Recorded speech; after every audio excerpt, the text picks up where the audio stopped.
Hi mamas, and welcome to this pelvic health webinar. So today we are going to talk about your pelvic health and why it's so important for your daily activities. We're also going to talk about two pelvic floor dysfunctions. We're going to talk about having a pelvic floor that is too tight, so unable to relax, and what that can lead to. We're also going to talk about pelvic floors that are too weak and what happens when you have a weak pelvic floor. So the first thing that we should talk about is what is our pelvic floor, right?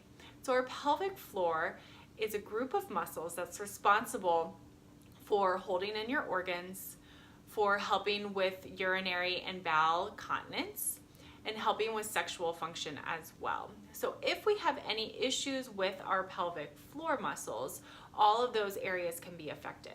Can also lead to having some pelvic pain as well. So let's talk about too tight of a pelvic floor. We often don't think about too tight of a pelvic floor, right? We always are concerned that it's going to be weak, especially in pregnancy.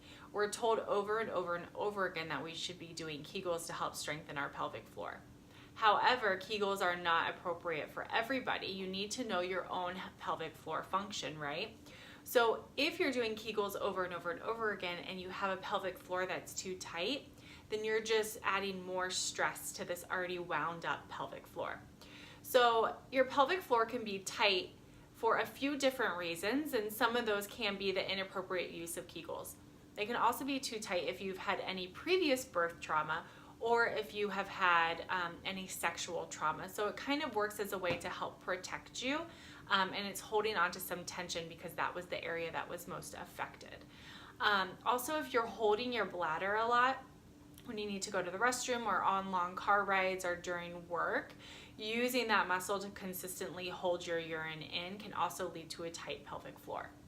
So some things that happen when your pelvic floor are tight. You might notice that you have urinary urgency incontinence. So urgency incontinence is different than stress incontinence, which we will talk about a little later. So urgency incontinence happens when you have the sudden urge to go to the restroom, or maybe something reminds you that, oh, I should probably use the restroom right now. You feel like you cannot make it to the bathroom. Or you might, some women have said that they have peed their pants literally in the line at Costco. These are signs of your pelvic floor being too tight, which you would assume it to be too weak because you're having issues holding it. But it becomes more of a psychosocial thing as well as your pelvic floor muscles being too tight. So you want to work on relaxing your pelvic floor muscles. And a little later, I'm going to show you how that we can do that through some different simple yoga exercises and breathing exercises. But you need to learn to relax. So relaxing the pelvic floor muscles are important when you're thinking about going to the bathroom. So if you have trouble when you get to the toilet doing any like a bowel movement or urinating, it can be because, again, your pelvic floor is too tight and you're having a hard time releasing your pelvic floor muscles. So once you release your pelvic floor muscles, learning to relax them, finding this balance between strength and relaxation can help with some of these things as pelvic pain, sexual function types of issues. So the next thing we will talk about is too weak of a pelvic floor, So this can happen for a number of reasons. Birth is most often associated with having a weak pelvic floor function, but it can also happen from running or just generally having a weak pelvic floor from muscle imbalances as well. So when you're thinking of having a weak pelvic floor, there are a few things that can happen with a weak pelvic floor. So you might notice that you have stress incontinence. So we already talked about having urgency incontinence. So stress incontinence happens when you're doing an activity or exerting some energy and you're finding leaking of your urine, or it can be for some people bowel function as well. So think about doing jumping jacks or running. I know for me, when I was postpartum, before I got into all of this research around pelvic health and women's health, I decided I wanted to go running. I was super excited about running. And I actually don't like to run. I hate running, but I really craved it this day. So I put my 8-month-old in a stroller. I got my jogging stroller out, laced up my shoes. I was ready to go. I made it 2 minutes before I fully peed my pants. I was embarrassed. I mean, how could that happen? I had been so active during my pregnancy. I had been doing what I thought were appropriate Kegels, and yet I was having this pelvic floor dysfunction, and I was peeing my pants. I had it when I was laughing too hard too. I would have to run to the restroom because I started peeing my pants if I was laughing too hard. If I sneezed, then some urine would come out as well. So there's a lot of people who might tell you that this is a normal function of motherhood, right? So you have a baby, now you're gonna pee your pants for the rest of your life. That's not true. That's actually a sign of your pelvic floor being too weak, and there are ways that you can help strengthen your pelvic floor, not just doing Kegels all the live long day. So that's one symptom of having a weak pelvic floor. Another symptom of having a weak pelvic floor is prolapse. So prolapse happens when another organ comes outside of the vagina. So thinking of the uterus or even your bladder or your intestines. So those can all happen because your pelvic floor is too weak. So we want to make sure that we can help strengthen our pelvic floor. And we don't want to just do Kegels, and there are a lot of misconceptions about doing Kegels. So people often think that they just need to contract their muscles over and over and over again, and that is an appropriate Kegel. However, there's different layers to your pelvic floor. So again, there are a group of muscles. You have a superficial level, a middle level, and then a deep level. And all of those muscles need to be involved when you're doing pelvic floor contractions and doing them appropriately. So just doing those fast contractions over and over again won't necessarily help every aspect of your pelvic floor. You also need to think about the endurance aspect. So next we're going to go into a few different exercises that will help address too tight of a pelvic floor and too weak of a pelvic floor. Okay, so now we're going to get into the exercise portion. So for a weak pelvic floor or a tight pelvic floor, I want you to do this breathing exercise with me. I highly recommend having a yoga block available and a bolster. You can also use pillows if you don't have a bolster available. And I'll show some pregnancy modifications as well through some of these poses. But having a yoga block, a foam roller, or something kind of soft underneath your pelvic floor during the breathing exercise is really nice to be able to bring more awareness to your pelvic floor with each breath. So I'm going to sit on my yoga block. I'm just going to lie my hands wherever they rest and take a moment here to close your eyes. So you can do this with guided imagery as well, which can be really helpful. So a little tidbit is that when you breathe in, your pelvic floor drops towards the earth. And that's because as your diaphragm expands, it starts pushing down your organs. When you exhale, then your pelvic floor starts to lift back up. So you want to use this breath during your exercise, and you also want to be mindful of it so that you can begin to connect to your pelvic floor, whether you have a weak pelvic floor or too tight of a pelvic floor. So again, close your eyes here. I want you to take an inhale so that your diaphragm expands and your rib cage expands as well. Sometimes it may be helpful at first to put your hands on your ribs to feel what that actually feels like. And notice with your inhale, feel the pelvic floor starting to drop into the surface underneath you. And this is why it's helpful to have a block or something underneath you. And then exhale.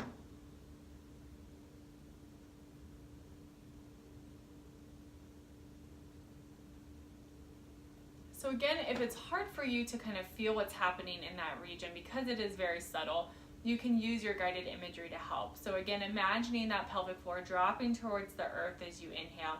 Exhale, coming back up and in towards the navel.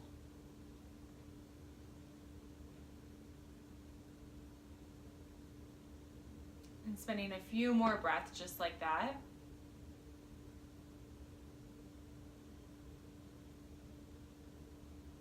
And whenever you're in some of these poses, you can come back to that breath, right? So starting to understand what it feels like to truly relax the pelvic floor muscles. We want to be careful too during these exercises that we don't bulge the pelvic floor muscles. So if you push down or strain, that is bulging up the pelvic floor, which is very different than relaxing or contracting. So sometimes when people perform abdominal exercises, they tend to bulge down because they're holding that internal pressure rather than lifting up through the pelvic floor. Same thing can happen when you're going to the bathroom, or when you're pushing out a baby, you're pushing, and so you're bulging out the pelvic floor. Again, you want to be really mindful of trying to avoid doing that when you're doing these exercises. If you have a weak pelvic floor, that can lead to even more issues and more weakness in the pelvic floor. So it's really important to be able to connect to your pelvic floor and understand the difference between relaxation, contraction, and bulging.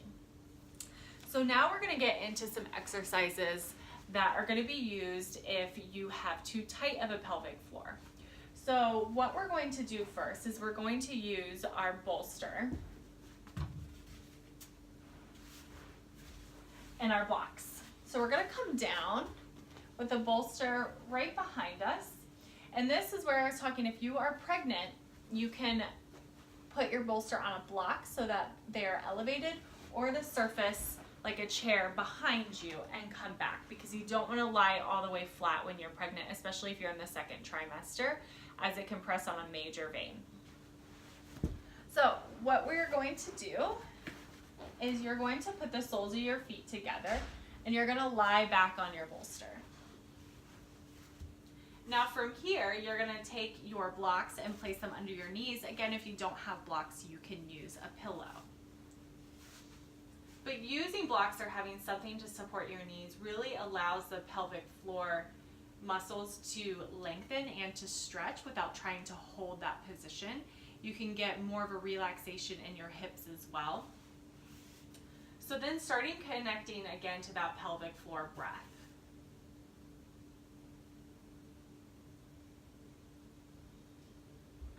So really feeling what happens on the inhale and the exhale. Really looking to lengthen the muscles here, relax the muscles.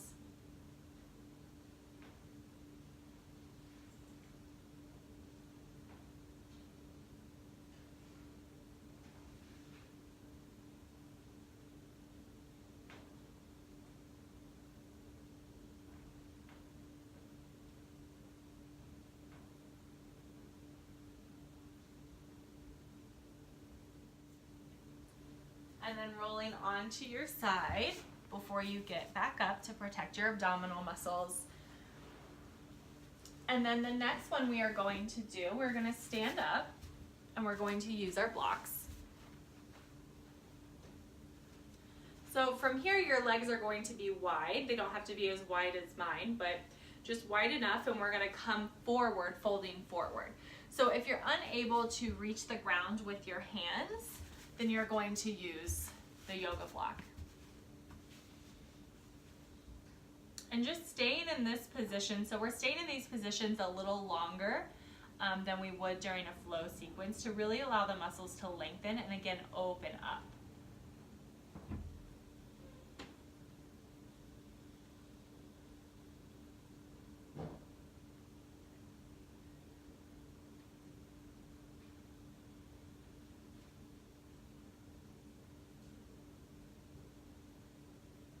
And then to come out of this, you can start to heel toe your feet together, bring your hands to your hips, and exhale as you come up. Now we are going to go back onto the floor and onto your back. Or again, pregnant mamas, you can lounge. But we're gonna do kind of a happy baby posture. So you can always do one leg at a time when you're doing happy baby, so bending your right leg in. You can also grab behind the thigh if that's more comfortable for you. If you can reach the toes, and you can come towards the toes, and just opening up the right hip, the right pelvic floor muscles, the inner thigh. And now you can always do both legs at the same time. You can also use a strap. So if you're doing one leg at a time, you can take a strap to give you a little extra length so that you don't feel like you're crunching up or in an awkward position to grab your feet. But again, working on relaxing in these postures, in these poses.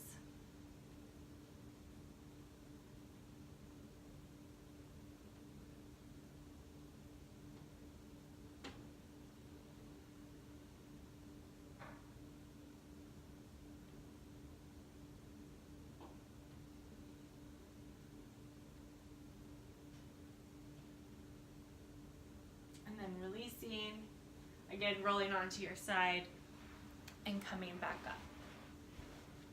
So the next things that we are going to do are some exercises that are going to help strengthen your pelvic floor. So these exercises were to help relax and to release your pelvic floor muscles, and the next ones are going to be to strengthen. So what we're going to do first is to get on all fours. And you can use this one in the relaxation as well. We're just getting a feel for our pelvic floor and doing some pelvic tilts.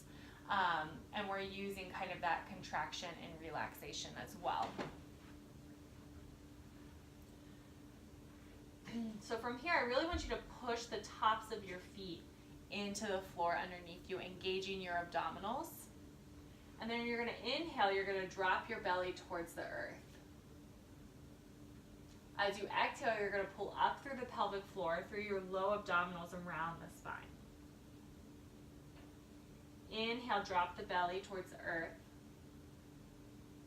Exhale, round the spine, pull up through the pelvic floor.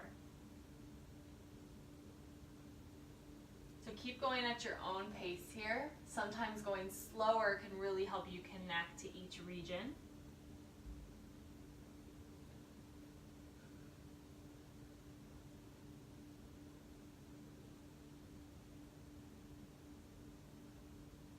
And one more time through.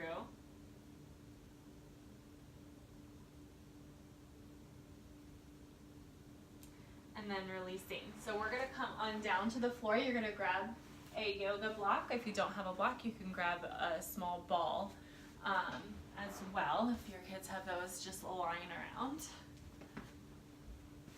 But you're going to take the block and you're going to take it in between your knees.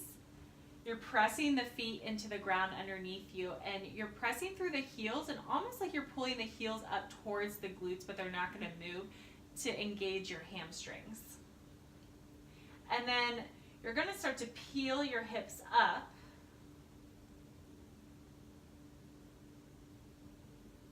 And then you're going to release back down.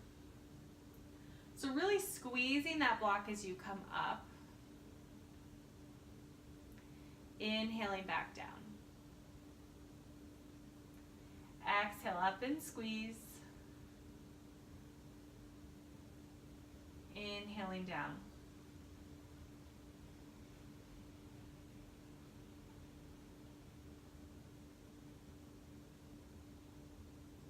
And releasing. And then coming up, taking the block in between your thighs again. So we're coming into chair pose. So the weight is in the heels here. We have a natural curvature in our spine, so we're not tucking the tailbone here, we're not sticking it all the way out, but just allowing for a natural curve. Your back is going to be flat, almost like it's a launching pad. Then your arms are going to come out. And we're going to work to hold this pose here. So squeezing the block in between your legs.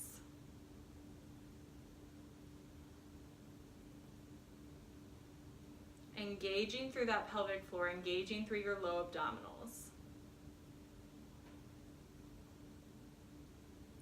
And releasing. So those were the exercises that you can do to help strengthen your pelvic floor. And the ones before were ones that you can help with releasing your pelvic floor. If you have any questions, please feel free to reach out to me. And I look forward to hearing from you.